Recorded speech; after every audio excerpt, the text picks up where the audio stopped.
recebendo mais uma vez o reverendo Dr. José Jorge Luiz Patrocínio, sua digna esposa, Cecília, e também o Guilherme. Ali estão os dois, podiam ficar de pé, por gentileza. Continuem de pé, nós vamos orar pela mensagem, pelo mensageiro. Senhor amado, suplicamos a iluminação do Teu Espírito Santo para o Teu servo. Ao expor a Tua palavra, Senhor, o mesmo Espírito Santo que inspirou este relato sagrado, há de guiar o Teu servo a toda a verdade, de tal maneira que nós sairemos daqui nesta noite alimentados, fortalecidos espiritualmente. Destina a Tua palavra a cada um de nós aqui. Pedimos que seja assim em nome de Jesus. Amém, Senhor. Amém. Obrigado, Padre Santo. Meus irmãos, boa noite a todos. Graça e paz do Senhor Jesus esteja sobre a sua vida nesta noite, sobre a sua família, sobre todos aqueles que participam conosco também através da internet. Você já sabe, eu estou começando a saber, através do reverendo Guilhermino, que muitas pessoas têm nos acompanhado e participado conosco. Pelo menos uma delas, para mim, hoje é especialíssima. Um dos nossos filhos, o Jorge Henrique, que se encontra nos Estados Unidos, em St. Louis, disse que iria estar acessando para que, de uma certa forma, pudesse estar adorando ao Senhor conosco nesta noite. Quero te pedir para você permanecer com a sua Bíblia aberta. Não é fácil a gente manter o foco, principalmente neste que é mais diretamente um falar e ouvir. Quando geralmente a gente está naquele contexto em que você pode participar, é um pouco mais fácil a gente trazer, como diz as Escrituras, cativo, a obediência de Cristo, nosso pensamento. Mas eu quero te desafiar a fazer isso nesta noite. Uma das formas é manter a nossa Bíblia aberta. Enquanto eu for falando, você está olhando e pensando: olha aqui, é isso mesmo, é assim, ok? Vamos fazer isso nesse texto. E nós começamos com uma rápida introdução dizendo o seguinte: meus irmãos, a importância do milagre, ou desse texto, do milagre da multiplicação dos pães, é imensurável. A igreja dos primeiros séculos dava muita ênfase a este acontecimento. Prova disso é que, a parte da ressurreição de Cristo, o milagre da multiplicação dos pães é o único milagre na palavra de Deus que é relatado pelos 4 evangelhos. No versículo 34, nos é dito assim: ao desembarcar, viu Jesus uma grande multidão e compadeceu-se deles. Interessante, né? Não é compadeceu-se dela. Jesus viu por atacado, mas sentiu individualmente. Deus nos olha como um todo, mas Ele olha o nosso coração. Compadeceu-se deles, porque era como ovelhas que não têm pastor, e passou a ensinar-lhes muitas coisas. Irmãos, ao falar, Jesus está aqui alcançando 2 audiências. Jesus está aqui alcançando a multidão e também os seus discípulos. Ao declarar no versículo 37, dai-lhes a vós mesmos de comer, Jesus ensinou aos seus discípulos os princípios fundamentais do reino de Deus. E eu não poderia deixar de falar, Leninha, e os irmãos que estão envolvidos, sobre a 16ª Feira das Nações nessa igreja. Já falamos isso de manhã e queremos reforçar agora nesta noite. Eu gostaria de meditar com você sobre a tarefa missionária e evangelística do povo de Deus.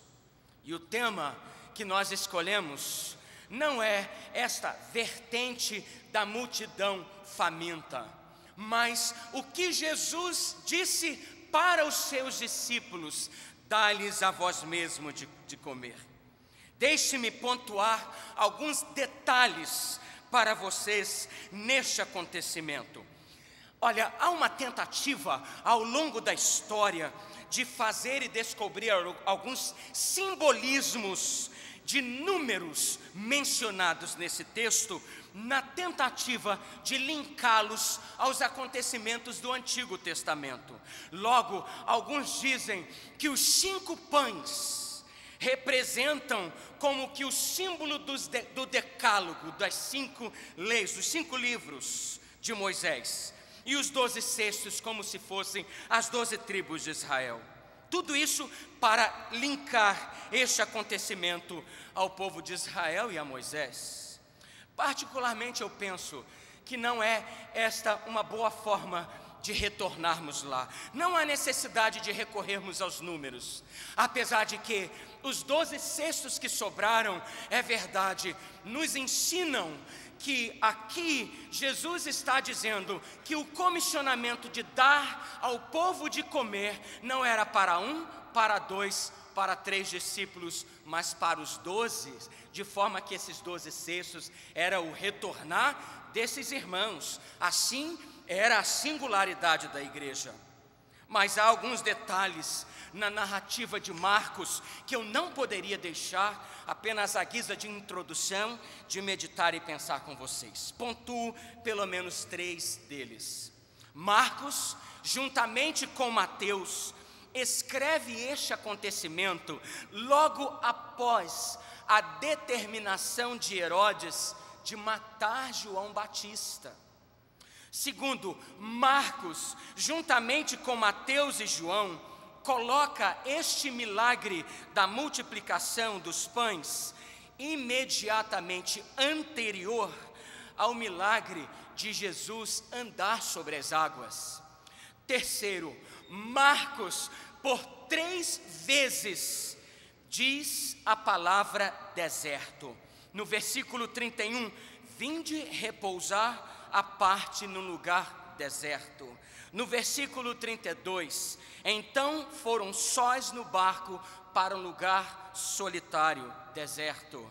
No versículo 35, em declinando a tarde, vieram os discípulos a Jesus e disseram: é deserto este lugar, já avançada em horas. Então, veja 3 detalhes. Esta multiplicação dos pães aconteceu após o rei Herodes usar desastrosamente a sua posição real e abafar a voz que clamava do deserto e dizia sobre Jesus: este é o Cordeiro de Deus que tira o pecado do mundo. Segundo, esta multiplicação dos pães veio juntamente com o andar sobre as águas. Terceiro, esta multiplicação dos pães acontece no deserto. Você percebe que não há necessidade de números para vermos que há muitas verdades no coração dos evangelistas a respeito deste acontecimento. Este acontecimento, meus irmãos, foi tão explorado pelos evangelistas por causa da ação messiânica de Jesus no milagre da multiplicação dos pães. Os evangelistas estão linkando Jesus ao acontecimento do povo de Deus, do povo de Israel. Assim como, por exemplo, o rei Herodes agiu desastrosamente na cadeira real, Deus levantou Jesus para reinar de forma perfeita e santa sobre o seu povo. Assim como o povo passou a pé enxuto pelo Mar Vermelho, Jesus levou a Pedro a andar sobre as águas.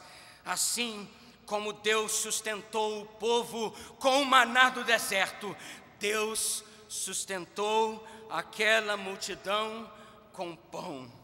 E para confirmar essa abordagem messiânica, poderíamos ler o mesmo acontecimento em João capítulo 6. Se você tiver oportunidade em casa, você pode fazer isso. Logo após a multiplicação em João, o que não acontece aqui em Marcos, mas é o mesmo acontecimento, suscita-se uma controvérsia entre Jesus e os judeus. Em João 6, nesta multiplicação dos pães, no versículo 22, Jesus começa a falar assim, João começa a falar sobre Jesus como o pão da vida. No versículo 31, os judeus dizem: nossos pais comeram o maná no deserto. Jesus replica: os pais de vocês comeram o maná e morreram. O pão da vida é o que desce do céu e dá vida ao mundo. Eu sou o pão da vida. O que vem em mim jamais terá fome, e o que vem em mim jamais terá sede. Agora veja algo maravilhoso nesta comparação. No episódio do maná no deserto, cada chefe de família saía para buscar o pão que Deus estava dando. No episódio da multiplicação dos pães, Jesus manda que todos se assentem e dar aos seus discípulos a tarefa de alimentar aquela multidão. Dai-lhes a vós mesmos de comer. Dai-lhes vós mesmos de comer. Esse é o ensinamento. O homem de si mesmo não consegue aproximar-se de Jesus para alimentar-se do pão vivo. Este movimento acontece através da igreja, pela graça maravilhosa do nosso Senhor. Por isso, o apóstolo Paulo, em Romanos capítulo 10, dos versículos 13 a 14, diz assim: porque todo aquele que invocar o nome do Senhor será salvo. Como, porém, invocarão aquele em que não creram? E como crerão naquele de quem nada ouviram? E como ouvirão se não há quem pregue? Por isso, meus irmãos, nesta noite, eu quero convidá-los a meditar por alguns minutos sobre esta expressão de Jesus: dai-lhes vós mesmos de comer. E a primeira verdade que eu trago para dentro desta proposta com você é a seguinte: o texto ressalta claramente, em primeiro lugar, a necessidade do homem. Ao desembarcar, viu Jesus uma grande multidão e compadeceu-se deles, porque eram como ovelhas que não têm pastor. Veja essa expressão: eram como ovelhas que não têm pastor. Meus irmãos, esta expressão encontra-se apenas no relato de Marcos, e ela nos reporta ao Antigo Testamento, pelo menos 2 textos. O primeiro deles, Números, capítulo 27, diz assim os versículos 16 e 17, vou ler para vocês: o Senhor, autor e conservador da vida, ponha um homem sobre esta congregação, que saia adiante deles, e que entre adiante deles, e que os faça sair, e que os faça entrar para a congregação do Senhor. Seja como ovelhas, não seja eles como ovelhas que não têm pastor. Isso encontra-se em Números, capítulo 27, de forma que o evangelista está usando a mesma expressão. E tudo aquilo que estava no Antigo Testamento, as figuras, principalmente de Moisés, como grande sacerdote, todas aquelas figuras eram símbolos, eram indicações do pastor das nossas almas, daquele que é pão da vida. Ele iria entrar, iria sair, iria sobre nós. Ezequiel, no capítulo 34, profetiza contra os pastores infiéis. E aí no versículo 11 ele diz assim: assim diz o Senhor, eis que eu mesmo procurarei as minhas ovelhas e as buscareis. E as buscarei. Meus irmãos, dai-lhes a vós mesmos de comer por causa da necessidade do homem. Por causa da necessidade do homem. Agora veja outro detalhe sobre essa necessidade das pessoas e do homem. Havia ali muita grama verde, mas o evangelista acaba de dizer que era um lugar deserto. Eu quero crer que essa expressão, muita grama verde, quando estávamos cantando aqui, eu estava pensando nisso. Imagine, meus irmãos, que naquele momento, aquela multidão, Jesus os fez assentar na grama verde e os alimentou. A mesma ideia do Salmo 23, o Senhor é o meu pastor e nada me faltará, Ele me faz repousar em pastos verdejantes. Portanto, meus irmãos, precisamos compreender que como igreja, as pessoas ao nosso redor são como ovelhas que não têm pastor.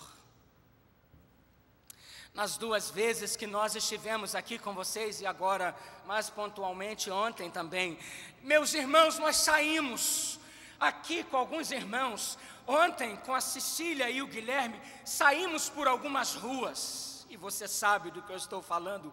Quantos jovens, quantas pessoas buscando alguma coisa, gente buscando como tateando sem poder encontrar, e eu fiquei imaginando como ovelhas que não têm pastor, pessoas que não sabem que na presença de Deus há gramas verdes, há pão vivo, há alimento espiritual, há alegria verdadeira, meus irmãos. Dai-lhes a vós mesmos de comer. Nós não podemos nos acomodar, meus irmãos. Nós não podemos nos assentar, nós não podemos apenas nos aproximar aqui e ficar aos pés dos nossos pastores, dos nossos músicos, louvando a Deus, enquanto tantas pessoas estão sendo perdidas, estão caminhando a passos largos para o inferno. A necessidade do homem. Mas em segundo lugar, o texto nos chama para a responsabilidade da igreja. Versículos 35 e 36.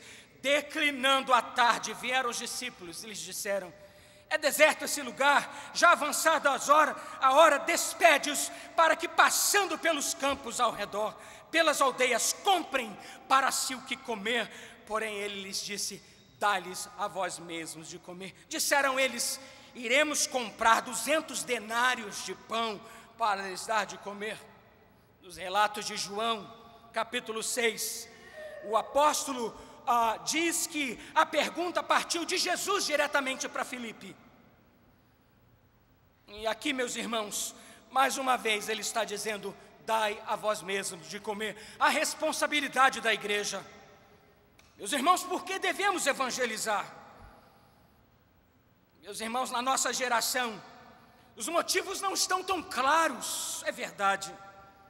Aliás, na verdade, eles até se misturam em muitos dos nossos líderes brasileiros, que acreditam que devem evangelizar para dar, por exemplo, uma resposta de sucesso. A igreja precisa crescer para que o ministério da igreja seja validado, reconhecido, respeitado. E eu me lembro de um pastor que disse afoitadamente sobre o seu trabalho: contra fatos não há argumento. Será que o crescimento é para isso que nós vamos evangelizar? Para garantir em nós o status de que nós tanto queremos? Pergunto novamente: por que é que Jesus disse para eles: dai-lhes a vós mesmos de comer? Qual é a nossa responsabilidade? Jesus mesmo disse: se calarmos, as próprias pedras clamarão. Devemos evangelizar, meus irmãos, porque está sobre os nossos ombros o ministério de reconciliação, para trazer o ser humano à graça de Deus. As ONGs tentam fazer alguma coisa. O governo cria suas secretarias de assistência social, nada contra elas. As prefeituras se mobilizam de alguma forma, mas precisamos nos lembrar que a igreja tem o pão vivo, meus irmãos, e que nenhuma organização pode dar. Eles podem prover recursos, eles podem prover dinheiro, eles podem prover tratamento psicológico, e eu penso que tem o seu espaço e o seu lugar, mas o que Deus tem para o homem é feito através da igreja. Veja essa expressão, versículo 37, disseram, iremos comprar 200 denários de pão. Marcos não menciona a pesca maravilhosa que se encontra em Lucas, mas aquela pesca maravilhosa já tinha acontecido. Quando Jesus perguntou para eles, dai-lhes vós mesmos de comer, por que eles não tiveram aquele mesmo raciocínio que alguns judeus tiveram quando Jesus foi ter com Marta e Maria e Lázaro já estava morto? Lembra-se? João capítulo 11, no versículo 37, os judeus disseram assim, alguns objetaram, não podia ele que abriu os olhos do cego fazer que Lázaro não morresse? Ora, aquele que retirou do mar vazio uma grande quantidade de peixe, não poderia transformar 5 pães num alimento para uma multidão? Mas os discípulos não racionalizaram, ou não pensaram assim. Eles racionalizaram a situação, preferiram pensar estrategicamente, metodologicamente, matematicamente. Preferiram pensar empresarialmente sobre a distância onde eles estavam da padaria mais próxima e o quanto eles precisariam. Deixe-me falar algo para você, igreja. Eu não quero minimizar a importância do planejamento. Se eu fizesse isso, eu estaria indo contra mim mesmo. Eu mesmo sou ardoroso de planejamento, estratégias para a igreja.